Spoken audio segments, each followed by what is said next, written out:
बाबा रामदेव ने जो कहा, तो बाबा रामदेव ने बड़ा अधकचरा बयान दिया, बड़ा फूहड़ बयान हम्म। दिया। फूहड़ बाबा बयान। रामदेव को अगर बयान देना था तो खुलकर जरा सच बोलना चाहिए था। नेता ये उस शराबी की तरह मोदी विरोध के नशे में इतना धुत है, मोदी विरोध के शराब के नशे में इतना धुत है कि ये पागल हो गए हैं। इनको ये औकात है इसकी। लेकिन चलिए, कुछ काम योग के प्रमोशन के लिए कुछ काम रामदेव ने अच्छा किया है, तो हम लोग उसके समर्थन भी करते हैं कि चलो उन्होंने योग का थोड़ा प्रमोशन किया। लेकिन ये आज रामदेव के बयान में भी छिछलापन था कि हमने अभी तक 700 आतंकवादियों के मुकदमे लड़े हैं और हमने 192 लोगों को छुड़वाया है, और हम हर साल 2 करोड़ रुपया हमको हलाल के उससे मिलता है, जो हमारा एक अलग फाउंडेशन है।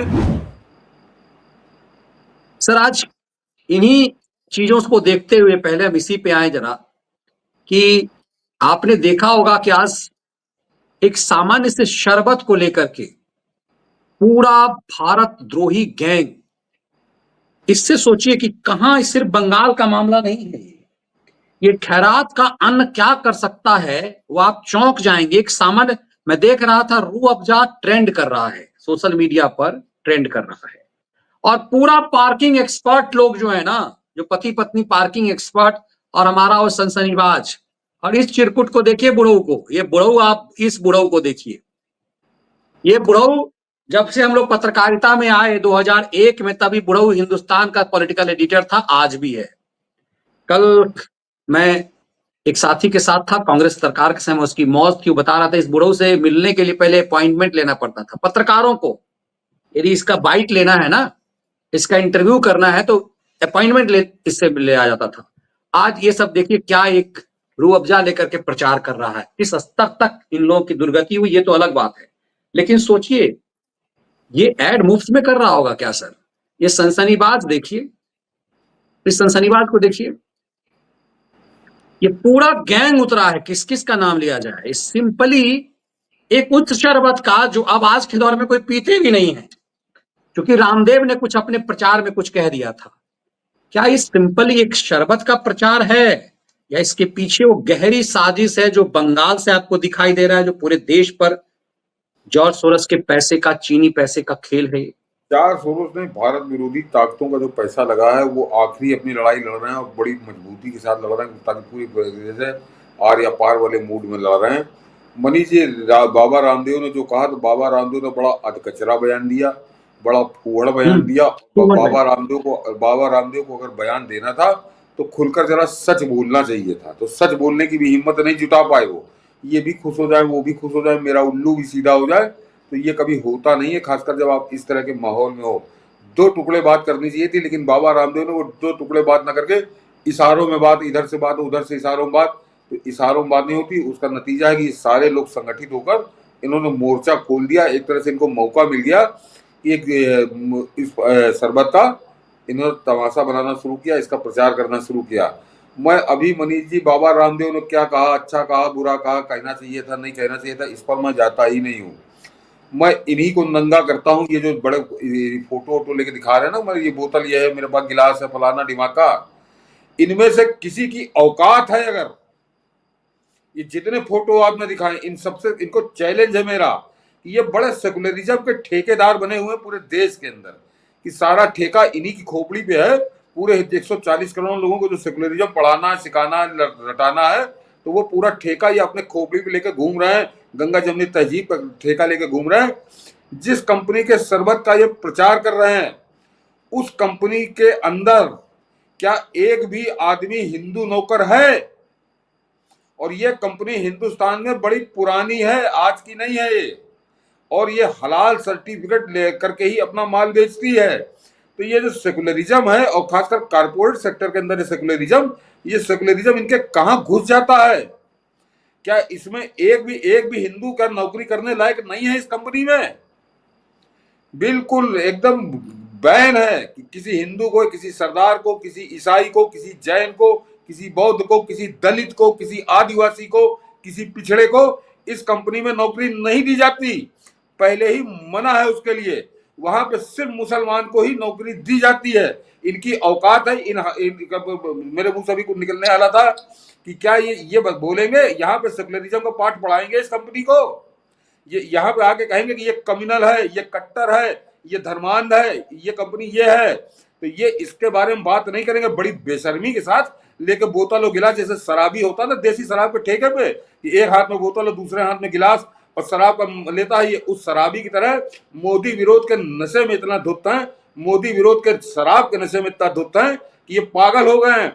इनको ये औकात है इसकी, ये बताएगा, ये सच बताएगा कि इस कंपनी में केवल मुसलमान भर्ती किए जाते हैं, यानी कि सफाई करने वाला भी हिंदू नहीं रखा जाता। हिंदू छोड़ दिए, न सिख रखा जाता, ना ईसाई रखा जाता, ना बौद्ध रखा जाता, ना जैन रखा जाता, ना दलित रखा जाता, ना आदिवासी रखा जाता, ना पिछड़ा रखा जाता। तो ये इतनी बेशर्मी के साथ पूरे देश की आंखों में धूल झोंकने को तैयार हो गए। और इनको तो खैर मनीष जी करना ही था, क्योंकि इनका तो पूरा ग्राहकी वो है, छोटा पजामा बड़ा कुर्ता जाहिल मदरसा छाप। तो ये उनको खुश करने के लिए ये अभी नंगे होके ये लेके घूमे, अपने साथ गले में टांग के घूमेंगे, तो इनको कोई परेशानी नहीं होगी। ये इसका ये सच नहीं बता रहे, ये कैसा है, अच्छा है, बुरा है, ये छोड़िए। ये कंपनी ही अपने आप में इस देश के लिए कलंक है। इस देश के सेकुलरिज्म की जो बात करते हैं, जिसका ठेका ये लिए हैं, उसके ऊपर सबसे बड़ा कोड़ है, उसके ऊपर सबसे बड़ा कैंसर है। और ये कहने से बाबा रामदेव भी डर रहे थे, ये कहने से बाबा रामदेव भी बड़ा हिचक रहे थे। बाबा रामदेव की भी बड़ी घुमा फिरा के और ऐसा है और वैसा है, दुनिया भर का बात करो तो दो टुकड़े बात करो, जैसे हमारे यहाँ उत्तर प्रदेश के मुख्यमंत्री योगी आदित्यनाथ करते हैं। ये जो है तो हालांकि बाबा ने अपना दलाल लगा रखा है योगी आदित्यनाथ के यहाँ, 3-4 किताबें लिख चुका है वो, लेकिन गुण नहीं ले रहा, वो गुण नहीं ले रहा गया बाबा से, कि जिस बाबा के यहाँ मुझको लगा रखा है, ड्यूटी में कर रहा हूँ, उस बाबा के कुछ गुण भी ले लो। तो वो ये जो योगी आदित्यनाथ का जो तेवर है, उसी तेवर से बात करो, अन्यथा फिर चुप रहो, अन्यथा फिर चुप रहो। ये बीच में जो रीड तो इतनी थी कि इस बाबा ने इतनी किताबें लिखवाई रामदेव ने, अब इनके रामदेव के समर्थकों को बुरा लग जाएगा, किताब लिखवाई कि मेरी भजन गाओ, उसके बाद भाई राइटर ने थोड़ा ज्यादा भजन गा दिया, तो डर के मारे उस किताब को भी कहा ना ना ना इसमें मिटा दो, अभी मिटा दो, ज्यादा हो गया। तो ये इस रूप का रीड विहीन ये रामदेव है। लेकिन चलिए, कुछ काम योग के प्रमोशन के लिए कुछ काम रामदेव ने अच्छा किया है, तो हम लोग उसके समर्थन भी करते हैं कि चलो उन्होंने योग का थोड़ा प्रमोशन किया। लेकिन ये आज रामदेव के बयान में भी छिछलापन था। मैं देख रहा था कुछ जो जिहादी ये हैं, जो ये इस तरह के पत्रकार हैं जो आजकल खलियर हो गए, कह रहे 1 करोड़ रुपए तो हम लोगों को बांट देना चाहिए इस रूह अफ़ज़ा को, क्योंकि 1 करोड़ रुपए खर्च करके भी इतना ऐड नहीं करता जितना हम चमचों ने ऐड कर दिया। लेट गए ये सब। इसका मतलब है कि इन सनसनीबाजों को माल पहुंच गया। क्या मुफ्त में इनसे केवल एक सवाल पूछिए, ट्विटर पे जाके पूछे, मुझको तो जितने अभी मनीष जी ने फोटो दिखाए, मैं इन सबकी नाक में दम कर चुका हूँ। ये सब लोग मुझे ब्लॉक किए। मनीष जी भी हंस रहे थे कि सब पूरी जमात ब्लॉक की है। मैंने कहा कोई नहीं बचा है जिसने मुझको ब्लॉक ना कर रखा हो, क्योंकि मैं इनसे जाकर बड़ा ऐसा सवाल पूछता था कि इनकी आग लग जाती थी ऊपर से लेकर नीचे तक। मैंने गाली किसी को नहीं दी। नहीं, आपको पारा ने भी ब्लॉक किया, मुझे तो सिर्फ सनसनीबाज ने किया हुआ है। सनसनीबाज ने तो मुझे 10 साल पहले से किया हुआ है, पता नहीं क्यों किया। मैंने उस समय तो मैं इसको कुछ बिगाड़ता भी नहीं था कुछ। पाड़ा से मेरी बकायदे व्हाट्सएप पे मनीष जी बकायदे बात हुई है 5-10 मिनट, और वो जो बड़ा शरीफ बनता है ना, गाली गलौज पे उतर आया था, तो फिर जवाब उसको उसी हिसाब से मिला। तो मुझसे तो फोन पे बात भी हो चुकी, मेरे पास फोन नंबर है उसका, लेकिन उस पर भी उसने फोन पे भी ब्लॉक किया और उस पर भी व्हाट्सएप पे भी ब्लॉक किया। तो ये लोग इस टाइप के दोगले हैं, जब इनको जब होता है, इनसे कोई सच पूछता है तो ये तत्काल ब्लॉक करते हैं। तो मगर आप लोगों से कहूंगा कि जाके केवल इनसे इतना ही पूछे कि जरा ये बताओ कि इस कंपनी में जिसका तुम जिसकी दलाली कर रहे हो, जिसके दलाली में जुटे हुए हो, क्या इसमें एको हिंदू सिख ईसाई बौद्ध जैन दलित पिछड़ा आदिवासी कोई काम करता है? किसी को नौकरी दी जाती है? नहीं।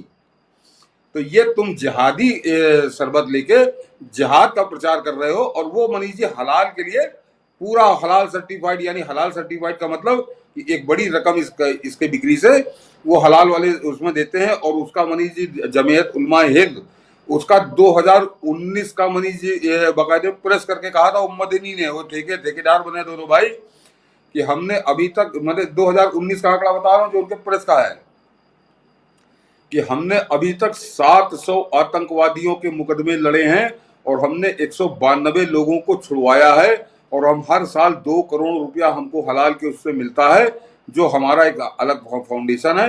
और वो फाउंडेशन इन जो मुसलमान बेचारे बंद हो जाते हैं उनको छुड़वाने के लिए करते हैं। और उसमें जरा उनका दोगलापन बता दूं कि उन्होंने कहा हम ऐसा नहीं करते हैं, पहले हमारी एक टीम है वकीलों की जो पहले जांच करती है कि ये आदमी निर्दोष है और उसको जबरदस्ती सरकार ने फंसाया, तो हमारी टीम फिर उसको मदद करती है। अब इनकी टीम को निर्दोष कौन कौन लगा, जरा ये भी समझिए कि वाराणसी संकट मोचन मंदिर जो हनुमान जी की सबसे प्रतिष्ठित एक तरह से मंदिर है, वहां पर बम विस्फोट करने वाला वलीउल्लाह जिसको फांसी की सजा, और वो इनकी टीम को निर्दोष लगता है, जिसमें अहमदाबाद में 38 लोगों को फांसी की सजा अदालत से, वो इनको निर्दोष लगता है। अभी यासीन भटकल जो हिंदुस्तान का जिसके ऊपर 3.5 करोड़ रुपए का इनाम था, सारी एजेंसी बेकार, सारी अदालतें बेकार, वो इनकी टीम को निर्दोष लगता है। जयपुर में जो अभी फिर सजा हुई है, वो इनकी टीम को निर्दोष लगता है। और वो जो पैसा जाता है, वो पैसा कहाँ से आता है? उसी हलाल वाला जो फंड है, वही फंड यहाँ पे जाता है। तो यहाँ पे इस कंपनी से सबसे ज्यादा पैसा जाता है हलाल का।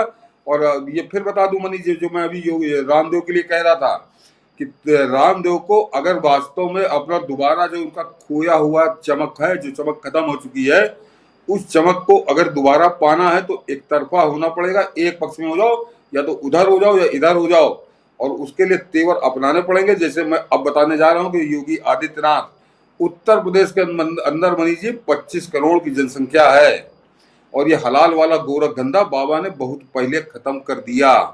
अब यहाँ हलाल सर्टिफिकेट माल नहीं बिकता। उन्होंने कहा था बिकेगा तो दुकान बिक जाएगी तुम्हारी, अगर तुमको मैंने बेचते हुए देख लिया तो। उसके बाद से उन्हें तो गेहूं हलाल, आटा हलाल, घी हलाल, तेल हलाल, ये धंधा हो गया था। करोड़ों रुपया, सैकड़ों करोड़ रुपया आ रहा था, वो आतंकवादियों के मुकदमे लड़ने में खर्चा हो रहा था, या अन्य कट्टरपंथी गतिविधियों में खर्चा हो रहा था। तो उत्तर प्रदेश के अंदर योगी आदित्यनाथ ये हलाल वाला धंधा खत्म कर चुके। और इसी तरह से, क्योंकि 2 टुकड़े उन्होंने बात की थी, तो 2 टुकड़े बात करो, बाबा रामदेव से कहूंगा, उसके बाद तुमको जन समर्थन मिलेगा। और ये इधर से भी घुमा के कि उनको भी बुरा ना लगे, इनको भी बुरा ना लगे, मैं सच भी कह दूं ना भी कह दूं, तो ऐसे में लगे रहो, कोई लेना देना हम लोगों को नहीं। जैसे ठीक है दुनिया है, वो तो संगठित होकर तुम पे प्रहार करेंगे, और लगातार वो प्रहार कर रहे हैं। बाबा को मजा आ रही तो बाबा झेले उसको। बिल्कुल हो सकता है कि रामदेव को भी इसमें मजा आ रहा होगा। रामदेव का भी तो प्रचार हो रहा है, ये जिहादी कूद गए हैं।